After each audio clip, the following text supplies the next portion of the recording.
Se você tem uma criança com apraxia de fala na infância e você tá ficando aí focada em alguns sons que lá na faculdade a gente aprendeu que eram os primeiros sons que a gente deve colocar ali para criança, que a criança vai aprender, e você ficar focada nisso, essa criança não vai avançar. E isso não é só para apraxia não, tá? Crianças com transtornos motores de fala de uma maneira geral não vão responder bem se você ficar focada nisso. Eu vou te contar quais são esses sons, fica aqui nesse vídeo que você vai aprender o caminho, hein? Entender o que você não deve fazer quando você está com uma criança com transtornos motores de fala.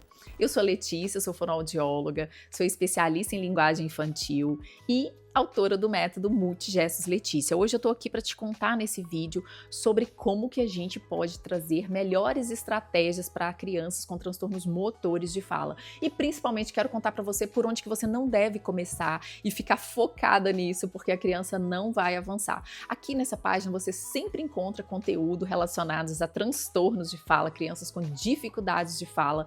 Então segue aqui esse vídeo porque você vai aprender muita coisa. São 3 sons considerados aí fáceis, né, mais fáceis dentro do processo de evolução aí dos sons, de aquisição dos sons, são os sons bilabiais, p, b, m, p, papai, b, bola, m, de mamãe. Esses 3 sons, os lábios encostam, ó, mamãe, papai, bola, sons bilabiais, e eles são considerados mais simples dentro do processo de aquisição. Porém, tem um detalhe. Quando a gente está diante de crianças com transtornos motores de fala, essa pode não ser uma verdade, porque às vezes essa criança, a maior dificuldade dela está realmente no lábio e dela conseguir fazer esse movimento aqui, né? Inicialmente. E aí, sabe o que acontece? Às vezes a gente aprende lá na faculdade, né?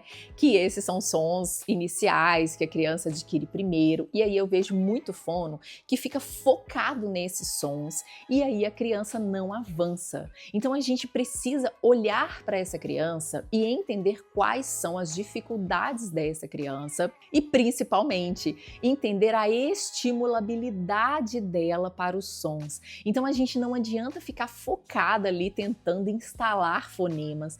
Instalar fonemas não é o caminho nos transtornos motores de fala, em crianças com apraxia de fala na infância e principalmente se a gente ficar focada em tem que ser esses fonemas aqui inicialmente, tem que ser p, b, m.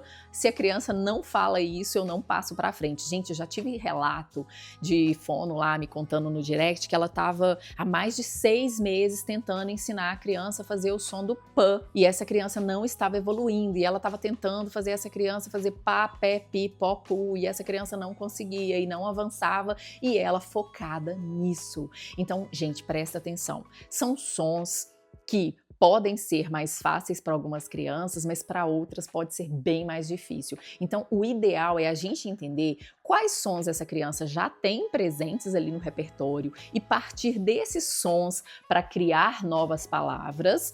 E outra possibilidade é você olhar para os sons que essa criança está te demonstrando que são mais fáceis, essa estimulabilidade dos sons. Então, você, né, testa ali sons diferentes, por exemplo, né, bilabiais, lingodentais, sons diferentes, sons que envolvem só lábio, sons que já tem movimento com a língua. Você vai testar esses sons e ver qual que vai ser a resposta da criança, porque dependendo, se essa criança tem tanta dificuldade com sons bilabiais, começar por esses sons, ficar focada nesses sons, não vai ser o caminho. Essa criança não vai responder, você vai se frustrar, essa criança vai se frustrar e a gente não vai conseguir sair do lugar.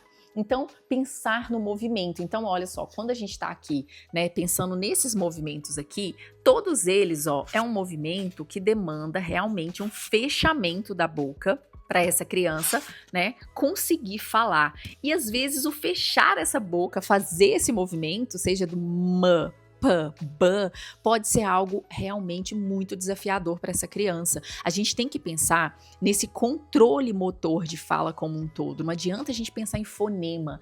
Esse raciocínio de pensar em fonema, se a gente ficar focada nisso, é um raciocínio lá do transtorno fonológico, quando a criança tem apenas uma dificuldade nessa representação dos sons. Quando a gente já tem uma dificuldade que envolve planejamento, programação, execução motora dos sons da fala, a gente precisa olhar para essa criança e olhar para esse todo, o que de movimento que está mais fácil para essa criança. E talvez se você trouxer aquilo que ela já tem de movimento que está mais fácil, vai ficar muito mais fácil de você começar a adquirir palavras novas com essa criança, ampliar esse repertório de fala.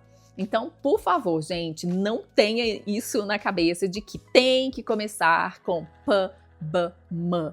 Tem que começar com sons bilabiais. Eu só vou passar para frente quando a criança conseguir os sons bilabiais. Não vai por aí, porque senão você não vai avançar com essa criança. E se você gostou desse vídeo, já segue aqui, curte esse vídeo, segue o canal, porque aqui você encontra muitos vídeos sempre voltados para transtornos de fala e que com certeza vão te ajudar aí na prática.